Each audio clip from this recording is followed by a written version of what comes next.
wabarakatuh. Bismillahirrahmanirrahim. Alhamdulillahi rabbil alamin. Wassalatu wassalam ala asrafil anbiya'i wal mursalin wa ala alihi wa sahbihi ajma'in. Subhanaka ilma lana illa ma'allamtana innaka antal alimul hakim. Qala rabbi shrah li sadri wa yassir li amri wahlul 'uqdatam min lisani yafqahu qawli. Allahumma salli ala Muhammad wa ala ali Muhammad. Asyhadu an la ilaha illallah wa asyhadu anna Muhammadar Rasulullah. Alhamdulillah, syukur kepada Allah Subhanahu wa taala yang mana pagi yang penuh keberkatan Ramadan ini saya bersama live audio kuliah from Masjid Wufraniyah Sungai Siput bersama Tuan AB, yang mana bersama kita pada hari ini muslimin dan muslimat yang didoakan, moga yang mana didoakan oleh Nabi pada setiap pagi, Allahumma inni nas'aluka ilman nafi'an wa rizqan tayyiban wa amalan mutaqabbala. Nabi berdoa setiap pagi, moga diberikan ilman nafi'an, ilmu yang manfaat, wa rizqan tayyiban, rezeki yang baik, dan juga amalan yang diterima oleh Allah Subhanahu wa taala.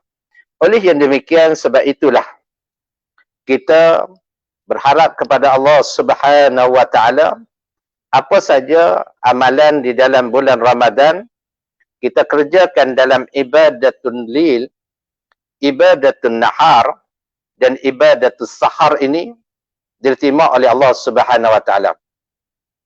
Secara tajuk kita pada pagi ini dengan bersama dengan tuan-tuan muslimin dan muslimat yang dirahmati Allah, mudah-mudahan tajuknya ialah mengapa Al-Quran diturunkan. Bila sebut Ramadan, makna ada satu peristiwa besar yang berlaku, iaitulah penurunan Al-Quranul Karim, atau dinamakan dia Nuzulul Quran, turun Al-Quranul Karim. Jadi Al-Quran ini, yang Allah Ta'ala sebut di dalam Al-Quranul Karim, dia diturunkan secara sekaligus, seperti mana dalam Suratul Qadri, Bismillahirrahmanirrahim, Inna anzalnahu fi laylatil qadr. Sesungguhnya kami menurunkan Quran pada malam Qadar. Bermakna anzalnahu. Anzalnahu dengan makna diturunkan secara sekaligus, jumlatan. Itu disebut oleh Ibnu Abbas. Jadi ayat ini menunjukkan bahawa Al-Quran diturunkan dari Luh Mahfuz dan terus ke Baitul Izzah, langit dunia, secara sekaligus berpandukan kepada ayat anzalnahu. Dan ayat ini menunjukkan bahawa Al-Quran adalah satu kemukjizatan maknawiyah. Sebab itu surah Qadar ini, dia ada 30 perkataan. 30 perkataan ini mewakili 30 juz. Dan ada maknanya, ada begitu juga menunjukkan dia ni, huruf ada 114, menunjukkan mewakili akan 114 surah. Hebatnya, yang nama dia mukjizat maknawiyah. Dan juga Al-Quran menurut ulama mengatakan bahawa ia secara beransur-ansur. Seperti mana disebut, Inna nahnu nazzalna alaikal Qur'ana tanzila. Sesungguhnya kami menurunkan Al-Quran secara beransur-ansur. Mana Al-Quran ini Allah Ta'ala turun beransur-ansur daripada ayat yang pertama suratul Alaq, Iqra' bismi rabbikal ladzi khalaq, sampai ayat yang kelima, hinggalah beransur-ansur selama 23 tahun. Ya, makna 23 tahun ini yang turun daripada Baitul Izzah ke diri Nabi sallallahu alaihi wasallam selama 23 tahun. Itu secara kita kata ringkas sebagai penurunan Al-Quran. Maka ulama menyebut apabila kita berkata dengan Allah, maknanya kita mendirikan salat. Sekiranya kita maknanya Allah berkata dengan kita, ini bermakna ataupun kita membaca Al-Quranul Karim.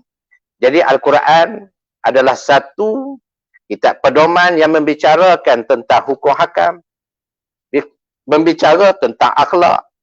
Al-Quran membicara tentang sosial kemasyarakatan, tentang ekonomi, tentang politik, tentang syurga neraka dan sebagainya. Jadi persoalan kita pada pagi ini insya-Allah, mengapa Al-Quran diturunkan? Sebab itu disebut dalam surah Al-Baqarah ayat 185. Bismillahirrahmanirrahim. Syahrul Ramadan allazi unzila fihi al-Quran hudan linnas wa bayyinatin minal huda wal furqan. Jadi Quran ni yang Allah Ta'ala turunkan atas 3 sebab. Jadi Quran Allah Ta'ala turunkan atas 3 sebab. Sebab yang pertama yang Allah Ta'ala turunkan Quran ini, yang pertama ia menjadi petunjuk. Hudan linnas. Linnas, untuk manusia. Ya, jadi dia untuk menjadi petunjuk pada manusia. Jadi kita sebagai hendaklah kita jadikan diri kita ini sentiasa berdoa kepada Allah, mendapat petunjuk daripada Allah. Itu doa yang jangan tinggal, tuan-tuan tinggal. Ya, tuan-tuan nak berdoa nak jadi orang yang besar, tuan-tuan nak berdoa nak jadi kaya ke, tuan-tuan nak berdoa nak jadi orang yang hebat, tuan-tuan berdoa nak jadi orang yang ada pangkat, tuan-tuan doa untuk jadi YB dan sebagainya. Tapi doa yang pertama, hendaklah tuan-tuan berdoa semoga mendapat hudan linnas, tuan-tuan mendapat petunjuk daripada Allah Subhanahu wa taala. Sebab itu kita setiap kali kita menyebut dalam suratul Fatihah, ihdina siratal mustaqim. Tunjukilah kami, dengan makna bimbinglah kami ke jalan yang benar. Iaitulah jalan para nabi minan nabiyyin was-siddiqin wasyuhada was-salihin wa hasuna ulaika rafiqa. Itu makna dia.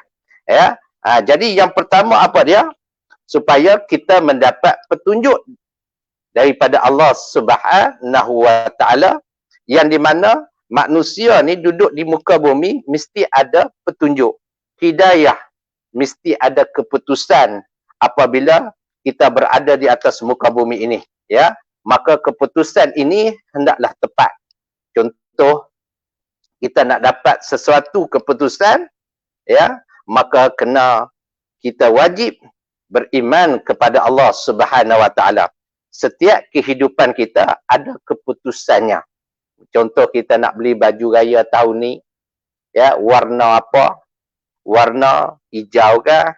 Warna biru kah? Warna oranye kah? Warna merah? Mesti ada keputusan. Tak ada keputusan, jadi kalau macam-macam. Jadi makna dia nak balik raya, maka ada keputusan. Kita nak makan apa hari ni, ada keputusan. Ya, kita nak solat, maknanya hari ni keputusan kita ada nak solat duha pada pagi ni. Maka keputusan ini disebut sebagai hidayah. Maka kita minta kepada Allah Subhanahu wa taala. Saya ingat seorang tuan guru yang menyebut kepada saya, dia kata setiap kali kita nak buat sesuatu, jangan lupa, ya, menyebut perkataan ini. Apa dia? Wahayid lana min amrina rasyada. Suratul Kahfi ayat ke-10. Contoh, kita nak beli sesuatu barang. Ya, jadi kita nak beli satu barang ni, barang apa yang kita nak beli supaya pilihan tu menjadi tepat, keputusan tu jadi tepat. Maka kita kena sebut wahayid lana min amrina rasyada. Ingat. Ya, yang nak beli sesuatu, yang hendak kepada sesuatu, perbanyakkanlah kita menyebut akan perkataan ini. Dengan makna, dan berilah kemudahan-kemudahan serta pimpin kami untuk keselamatan agama kami. Jadi tolong ingat, ini ucapan yang kita sentiasa mesti sebut di dalam lidah kita. Sebab itu orang yang hidup tanpa ada keputusan, ya, tak ada hidayah, itu dipanggil orang yang lemah. Dan orang yang hidup silat keputusan, dia buat silat keputusan dalam hidup dia, dia adalah orang yang disebut rugi hidup dia. Jadi keputusan hendaklah mengikut syarak, dan keputusan ini adalah untuk kebaikan di dunia dan akhirat. Itu dia makna kena buat keputusan. Sebab Allah Ta'ala sebut, wa asa an takrahu syai'an wa huwa khairul lakum, wa asa an tuhibbu syai'an wa huwa syarrul lakum, wallahu ya'lamu wa antum la ta'lamun. Ya, kita kadang-kadang kita benci sesuatu padahal ia baik bagi kamu. Tapi kadang-kadang kita suka sesuatu padahal ia buruk bagi kamu. Dan ingatlah, Allah Ta'ala yang mengetahui akan segalanya. Sebab itu, kita nak buat keputusan ini berbalik kepada Allah Subhanahu Wa Ta'ala. Sebab itu dipanggil hudal linnas.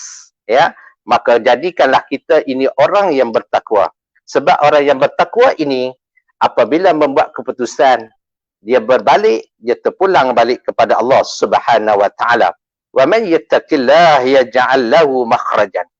Dan barang siapa yang dia ni bertakwa, pasti Allah Ta'ala memberi sesuatu padanya jalan keluar. Jadi kita hendaklah jadi orang yang bertakwa, dan kita hendaklah jadi manusia yang sabar, maka kita akan mendapat keputusan yang baik. Ya, itulah yang nama dia. Kita kata di situ, mengapa Al-Quran diturunkan? Maka yang pertama, hudan linnas, ya, petunjuk bagi manusia.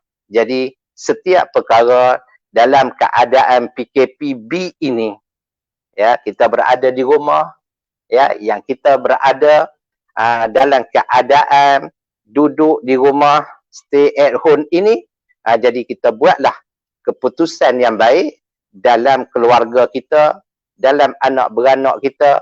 Ya, moga-moga keputusan itu memberi kecermelangan dalam kehidupan. Itulah sebab Allah Ta'ala menurunkan Al-Quranul Karim.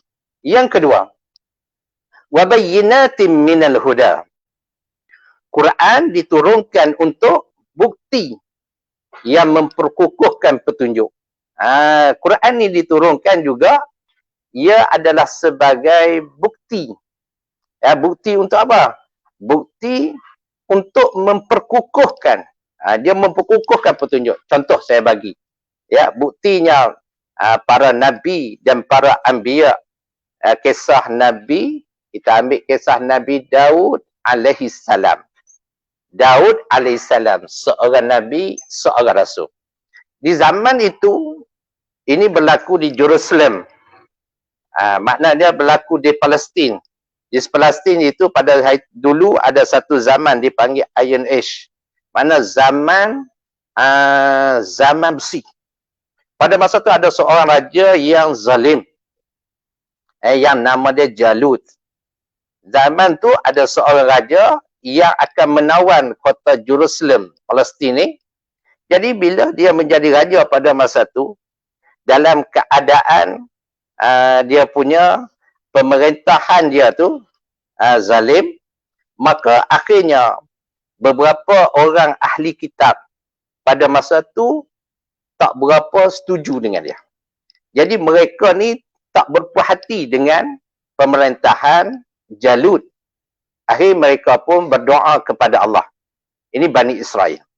Jadi akhir mereka pun berdoa kepada Allah, moga-moga diberikan seorang pemimpin kepada mereka, diberikan seorang incas, kita kata, kepada mereka dalam memimpin. Maka dengan kemakbulan, mustajab doa mereka. Ya, mustajab doa. Contoh bulan Ramadan, bulan yang mustajab doa. Jadi mereka berdoa kepada Allah, akhirnya dengan doa itu ya yang diijabahkan oleh Allah. Ya, maka apabila dia berdoa, ahli kitab ini berdoa, maka Allah Taala melahirkan ya seorang pemimpin pada masa itu. Jadi pemimpin pada masa itu dilahirkan dia sebagai seorang petani. Ya, dia lahir dalam kalangan orang petani. Jadi ahli kitab tak berapa setuju, macam tak puas hati lah. Dia rasa tak puas hati. Patut ya mau lahir pemimpin ni di kalangan bangsawan. Oh, lahir pemimpin dari golongan negarawan. Lahir pemimpin dari golongan hartawan. Tu makna dia. Macam kita tak ada lah, tak tawan. Ya, jadi maknanya biar lahir pemimpin yang hebat. Pemimpin dari kalangan itu. Tapi Allah Ta'ala lahirkan seorang pemimpin, seorang petani. Seorang peladang dia. Kira lekeh kalau orang bertukur kata, orang Sungai Siput kata apa tu. Kalau kami ni dia kata, kita tengok laihnya lekehnya mari. Nama diberi Talut. Tadi Jalut yang jahat. Maka lahir seorang pemimpin nama dia Talut. Maka golongan-golongan ni pun redalah. Nak buat macam mana? Redalah dengan kelahiran Talut ini. Saya nak ringkas cerita. Masa hari nak berlaku pertempuran dengan tentera Jalut. Jalut hebat tentera dia. Ya, kehebatan dengan kelengkapan dia dan sebagainya. Ya, dia nak berlawan dengan pemimpin daripada petani ini. Makna dia daripada peladang. Tak ada lah tara makna. Ya, kira lokoh lah. Ya. Tapi akhirnya persiapan mereka untuk menentang Jalut. Maka pada masa itu, ceritanya masa itu, masa hari nak berlaku peperangan, hari nak berlaku pertempuran itu, maka Allah Ta'ala melahirkan seorang pemuda pada masa itu yang bernama Daud alaihissalam. Dalam ikut serta, maka mereka pun ikut serta dalam peperangan tu, seorang yang bernama Nabi Allah Daud alaihissalam. Jadi ceritanya masa nak berjalan dalam perjalanan peperangan ini, nak pergi pertempuran ini, Jalut dengan Jalut ini, maka Talut menasihati tentera-tenteranya. Ya, tentera dia 80,000 orang, kata ulama. Ya, jadi makna dalam perjalanan nak pergi 80,000 orang tentera Talut ini, maka Talut kata, kita akan menyeberangi satu sungai. Sungai ni kata Ibnu Abbas di Jordan. Kita akan menyeberang sungai. Jadi saya minta, kata Talut, dia minta sangat-sangat bila sampai di sungai nanti, janganlah kamu semua rasa hendak minum air sungai itu. Jangan nak minum banyak sangat. Ya, maka janganlah dalam keadaan gembira sangat bila ada air sungai itu. Jadi makna dia.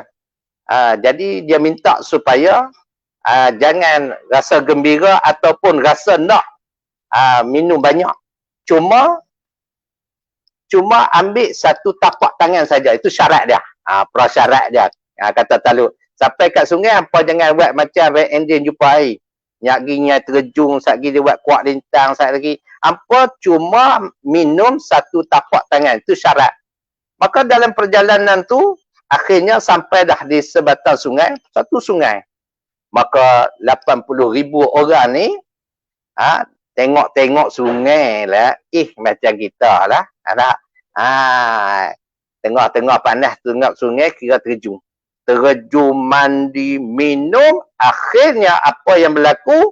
Maka ulama menyatakan bahawa maka tinggallah mereka kerana dah tak larat dah. Macam kita. Ya, maknanya buka puasa tu dah hentam dah. Maknanya ya, dah hentam dah. Makna dah hentam dah air yang banyak. Lepas tu, lepas pada tu, kira tersandar. Begitulah puak-puak Talut ini, maka mereka pun tersandarlah di situ. Daripada 80,000, riwayat menyatakan tinggal sahaja yang akan pergi berperang 313 orang sahaja. Daripada 80,000 tadi tu, tinggal 313 orang saja. Tu dia. Nak kira itu nak membuktikan wabayyinatin minal huda. Sebab apa? Nak bukti mereka ni betul-betul ya, tahan dari segi fizikal, tahan dari segi mental mereka. Ya, akhir 313 orang. Ya, kata riwayat Imam Al-Bukhari, 313 orang saja tinggal. Jadi ulama tafsir menyebut, maka di sinilah Talut berdoa kepada Allah sebagaimana disebut di dalam Al-Quranul Karim, Rabbana afri' alaina sabran wasabbik aqdamana wansurna ala qaumil kafirin. Mohon kepada Allah, kami tadi ramai 80,000 orang, tinggal 313. Tinggal demo di mana? Tinggal di sungai. Jadi didoakan, ya, maka berdoalah Jalut dan 313 orang ini, mudah-mudahan Allah Ta'ala memberikan kepada mereka, ya, semoga Allah Ta'ala beri kepada mereka sabran, kesabaran dalam hati mereka, dan wasabbi aqdamana, supaya tetap, ya, aqdamana, ya, kekuatan mereka, tapak kaki mereka ini tidak bergenjak lagi, kerana ingin melawan, ya, satu kerajaan yang besar, tentera yang besar daripada Jalut. Akhirnya berlakulah peperangan di situ. Maka akhir cerita, maka yang membunuh Jalut adalah seorang remaja yang bernama Daud alaihissalam. Itu dia. Dalam peperangan itu, maka ya, berjayalah pihak Islam, ya, dan yang membunuh Jalut ialah Nabi Daud alaihissalam. Maka Nabi Daud ini akhirnya dia berkahwin dengan anak Talut dan melahirkan seorang yang bernama Sulaiman alaihissalam. Itu kisah dia. Ya, maka kisah ni, ya, adalah satu kisah yang mengambil akan kita iktibar kepada kita pada hari ini. Hendaklah kita mengambil cerita ini untuk kekuatan diri umat Islam bila menghadapi puak kafir, ya, puak yang mungkar ini. Hendaklah bersabar dan berdoa dan berilah kekuatan mental dan fizikal untuk kita. Itu maknanya Allah Ta'ala menunjukkan wabayyinatin minal huda. Itu yang kedua. Yang ketiga, wal furqan, membezakan di antara hak dan batin. Quran diturunkan yang ketiga, sebab yang ketiga wal furqan, nak beza di antara hak dan batin, di antara benar dan salah. Dan sebab itu dalam kehidupan kita hari ini, kita pastikan untuk mencari rezeki yang ada yang hak atau ada yang batin, ataupun mencari makanan, cari yang hak dan batin.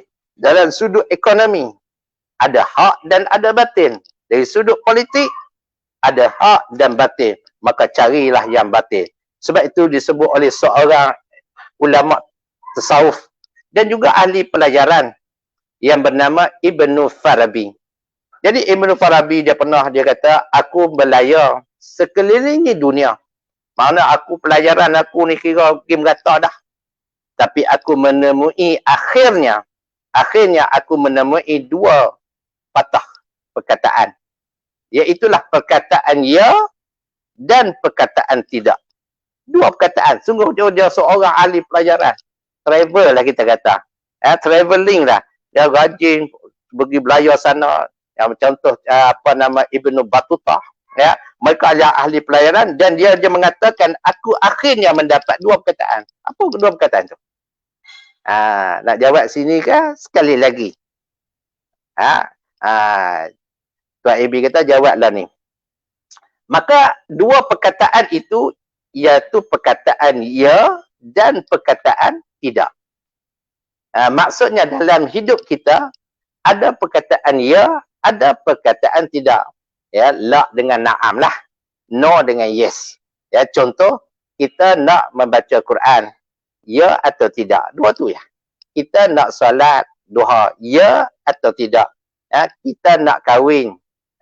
Mana dia? Kahwin satu lah. Ya atau tidak. Kalau kahwin dua. Na'ah. Ya. Kalau baik, baiklah kata Tuan AB tadi. Ya atau tidak. Makna bagus. Tapi ya atau tidak. Nak sesuatu. Nak kepada sesuatu. Nak membeli sesuatu. Ya atau tidak. Nak pergi mengaji. Ya atau tidak. Nak kepada majlis ilmu. Nak dengar pada pagi ni. Nak dengar atau tidak. Dua tu. Kalau nak dengar, dia dengar. Kalau dia tak nak, maknanya, mana jawapannya tidak. Dia tak akan dengar. Sebab itu disebut oleh Ibnu Farabi bermakna ya atau tidak. Itu menunjukkan bahawa dalam kehidupan kita ini mestilah kita mencari kehidupan kita dan kita akan menemui perkataan yang macam tu. Tu maksudnya. Jadi saya rasa saya sebut di sini ada apa? Nak jadi baik. Okey. Jadi ada yang tanya kita sebagai manusia ni bagaimana nak jadi baik. Jadi nak jadi baik dalam hidup ini nak jadi baik kita kena tahu ya, nak tahu komponen manusia. Kita tahu dulu. Kita manusia kalau nak jadi orang baik kita kena tahu komponen kita dalam hidup ni. Yang pertama Allah Taala jadikan roh. Nak jadi baik ni kita tahu komponen dulu. Apa dia? Yang pertama komponen dalam hidup dan badan kita ni ada roh. Yang kedua ada akal.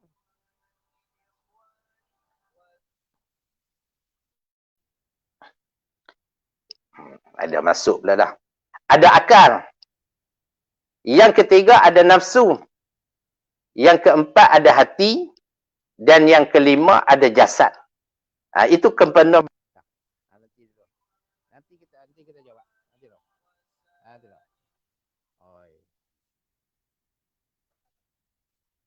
Dia banyak soalan pula lah.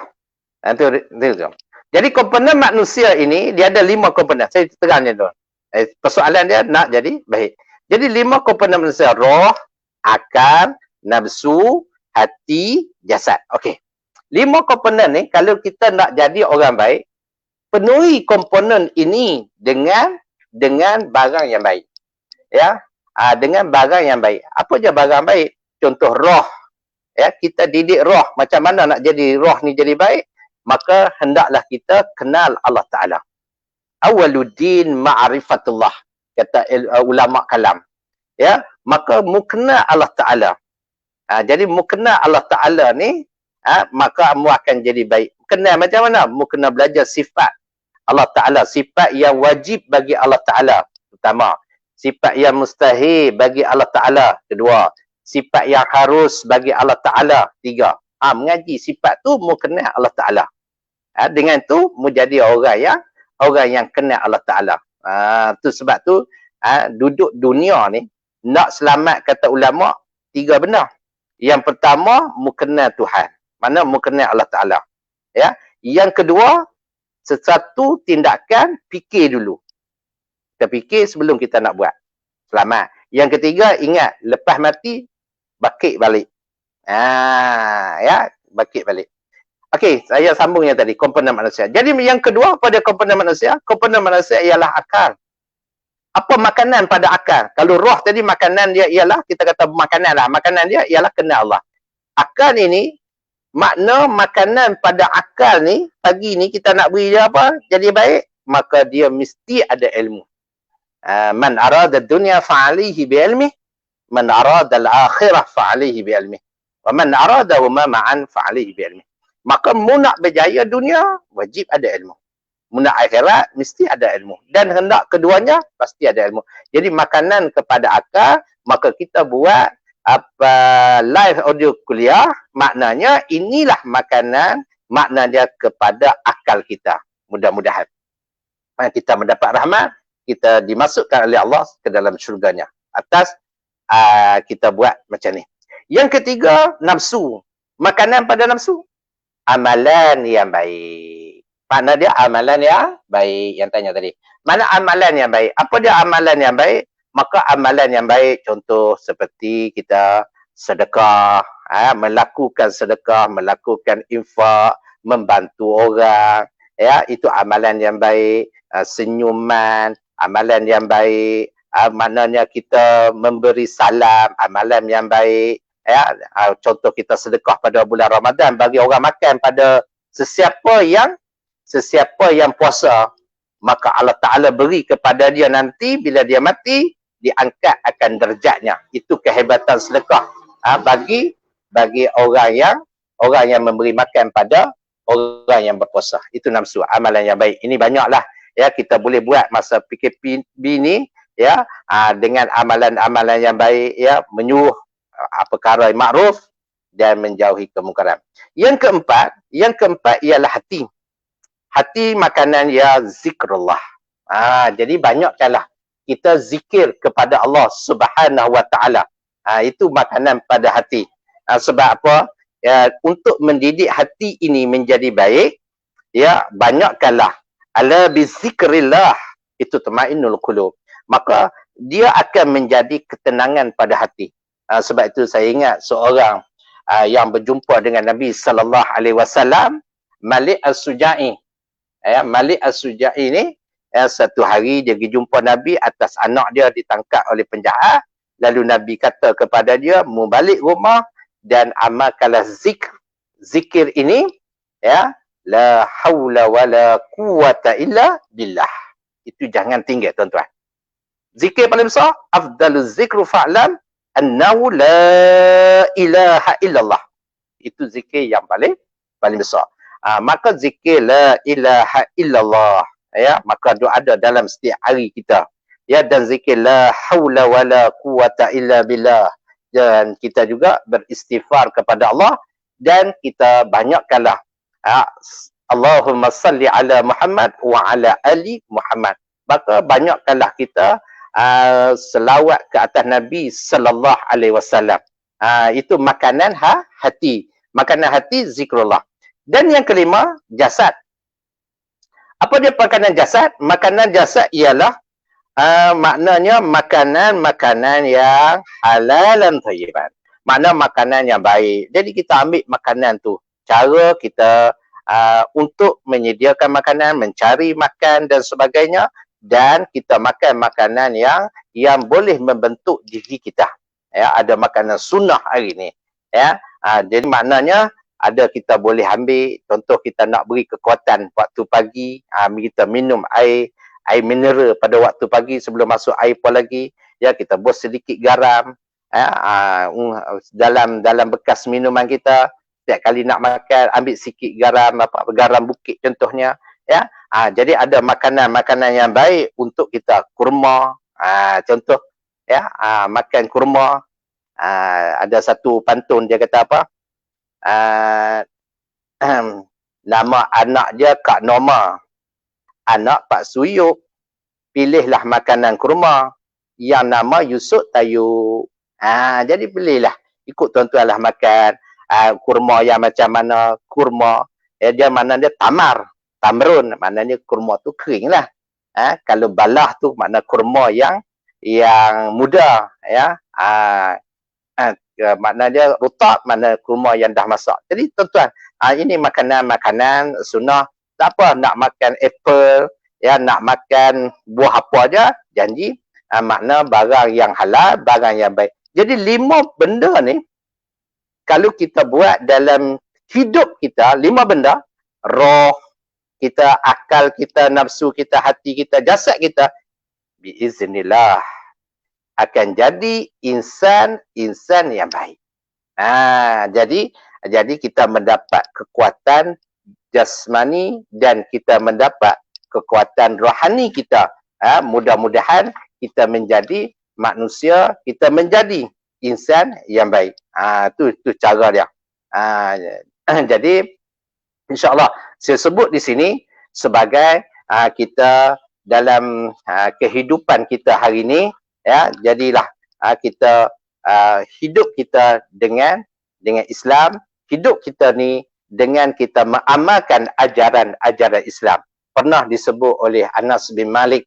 Anas bin Malik ni yang mana apabila didoakan oleh Nabi akan harta yang banyak, anak yang ramai, setengah kata sampai 90 orang anak dia, dan akhir kalam Anas bin Malik, ya, maka dia pernah panggil anak-anak dia, maka dia panggil semua anak-anak dia dan dia menyebut kepada anak-anak dia, ya, satu benda cukup penting. Anas bin Malik kata, ya, hendaklah kamu kalian ni nanti mati dalam Islam. Jadi pilihlah Islam, dan ini akan menjadi kamu dalam keadaan yang selamat, dalam keadaan yang selamat, dalam keadaan yang sejahtera, ya, dalam kehidupan kita. Jadi persoalan kita tadi terjawab, makna dengan apa? Maka Allah Ta'ala turunkan Al-Quran ini, maka dengan 3 sebab yang Allah Ta'ala turunkan Quran ini, maka menjadi kehidupan kita, kehidupan yang aman, yang menjadi kehidupan kita, kehidupan yang adil, menjadi kehidupan kita, menjadi kehidupan yang baik. Itulah dalam persoalan tadi yang ditanya mengenai mengapa Al-Quran diturunkan, maka dengan sebab Al-Quran diturunkan inilah, ya, menjadikan kehidupan kita bahagia. Setakat ni yang di sini ada soalan lagi yang ada tepi-tepi saya ni pun, ya. Jadi kita mohon kepada Allah dalam Ramadan Al-Mubarak ini, yang pertama kita mohon kepada Allah keampunan atas dosa kita, ya, dan juga kita pohon kepada Allah dimasukkan ke dalam syurga dan dijauhkan kita daripada api neraka Allah. Ya, mohon kita moga-moga kita ni digolongkan oleh Allah Ta'ala orang yang disebut sebagai orang yang tatakun, orang yang bertakwa kepada Allah. Di dunia kadang Allah Ta'ala dah beri kepada seseorang itu, dipanggil Al-Jannatu Jilah, syurga yang disegerakan. Dunia dah dapat, ya, nanti dapat syurga yang kekal. Dunia dah ada dah, ya. Allah Ta'ala nak menunjuk dia ni supaya dia jadi orang yang baik. Allah Ta'ala beri kepada dia syurga, Jannatul Ajilah. Apa dia Jannatul Ajilah? Makna dia yang dalam kehidupan dia, makna dalam hidup dia ni ada ketenangan dalam hati. Tu makna Jannatul Ajilah. Makna hidup dalam keadaan tenang, relax dia. Orang kata dia, orang duk mengata dia, orang duk membawang dia, orang duk mengunyit dia, orang duk tanda mau tak tulah. Bawang, kunyit, lengkuas mau dah lah. Tapi dia ni duk kata mungkin silap aku, mungkin aku muhasabah diri. Dia tak lawan balik, dia tenang. Ya. Jika dia bersalah, dia senang memaafkan orang lain. Makna hidup akan jadi tenang. Ketenangan hidup, maka dia dapat Jannatul Ajilah. Yang kedua, wajah pada muka dia. Ya, muka tu orang tengok tenang. Orang tengok muka dia pun, rasa. Orang kata tak serabut perut. Ni tengok muka pun jengkreng lah. Tengok muka pun jengkreng. Orang duk lari saja tengok muka dia. Bila orang tengok muka ni, Tok Guru ni, oh tenang je. Ya Allah. Ya, itu kehebatan yang Allah Ta'ala beri. Bila kita tengok dia, kita pula jadi tenang. Tengok muka dia tu. Ni tengok muka pun kita rasa, dia ni muka menama lah. Jadi yang tu, Jannatul. Dan yang seterusnya, kesabaran dalam kehidupan dia. Sabar. Ya, mana Allah Ta'ala memberi sesuatu ujian, dia tidak mengeluh. Ya, Allah Ta'ala beri sesuatu nikmat, lagi tidak mengeluh. dan dia dalam mulut dia sentiasa menyebut kalam yang baik. Dia panggil kalamul tayyib. Kalam yang baik. Ini dalam surah Fatir disebut mengenai orang yang menyebut kalam yang baik, kalimah-kalimah yang baik. Contoh, ya, mendapat satu musibah, inna lillahi wa inna ilaihi raji'un. Kalau dia mendapat apa benda, dia sebut alhamdulillah, masya Allah. Kalam-kalam yang seperti ini, astaghfirullah, ya Allah. Kalam ini disebut dalam ayat itu menunjukkan Allah Ta'ala akan mengangkat kalam itu ke langit. Ada kalam yang tak diangkat ke langit. Mana kalam tu Allah Ta'ala tak angkat. Apa dia? Kita mengeluh panahnya. Ya, tadi. Kita selalu duduk kata itu. Ya, kita sebut apa nama, buat pola hari ni. Apa? Lapar sangat. Sebab apa kita sebut kalam. Kita kata, aku ni sakit sangat, aku ni teruk sangat, aku ni batuknya. Maka itu kalam-kalam yang disebut kalam yang tidak diangkat ke langit. Kalam yang diangkat ialah kalam-kalam yang baik sahaja. Itu dengan makna kita mudah-mudahan Allah Ta'ala memberi kepada kita di dalam Ramadan ini mendapat kemuliaan. Dan di samping Ramadan ini memberikan kepada kita PKP yang kelima ke enam ni, maknanya yang kelima dah mungkin, dan juga kita pun ada fasa yang ketiga dalam Ramadan ini. Kita jadikanlah kehidupan kita kehidupan Muslim yang sejati. Kita jadikanlah kehidupan kita, kenikmatan kita yang kita ada ini mengikut akan lunas-lunas Islam dan syariah Islam. Jadi saya rasa sekadar itu saja. InsyaAllah mudah-mudahan kita bersua kembali, dan saya doakan moga-moga kita mendapat keberkatan di dalam bulan Ramadan Al-Mubarak ini. Jadi sebelum pada tu kita berdoa kepada Allah Subhanahu Wa Taala, di mana bulan ini bulan yang Allah Taala beri ijabah. Tambahan akhir ini ada satu malam dipanggil malam qadar atau dipanggil Lailatul Qadri, ya. Di situlah Aisyah bertanya kepada Nabi, dan Nabi mengajar doa, Allahumma innaka aful karim tuhibbul afwa fa'fu anni. Maka perbanyakkanlah tuan-tuan muslimin dan muslimat yang dirahmati Allah, yang berada di mana, yang saya tengok tadi berada di Singapura, yang berada di Korea, yang berada Korea ni minat budak-budak, mana yang berada di Sungai Siput, yang berada di mana lagi, Brunei, ya, alhamdulillah, yang berada di Brunei yang tengok kita pada pagi ni, mudah-mudahan kita doakan mereka yang mudah-mudahan mereka mendapat ketahanan yang kuat, antibody yang kuat, ya, dengan kita melazimi dalam kehidupan kita dengan tilawatul Quran, dengan tadabbur Al-Quran, dan juga dengan salat tarawih, dan juga dengan amalan-amalan zikir, dengan amalan-amalan yang baik. Mudahan kita diberi keampunan, diberi kita masuk ke dalam syurga dan dijauhkan ke dalam neraka. Jadi saya doakan kepada tuan-tuan, mudah-mudahan kita mendapat perlindungan daripada Allah Subhanahu Wa Taala. Bismillahirrahmanirrahim. Alhamdulillahirabbil alamin, wassalatu wassalam ala asrafil anbiya'i wal mursalin wa ala alihi wa sahbihi ajma'in. Allahumma ya Rahman ya Rahim. Ya Allah, kami memohon perlindungan-Mu dari segala bentuk kelemahan dan tiada daya keupayaan. Lindungilah kami dari segala bentuk kemalasan.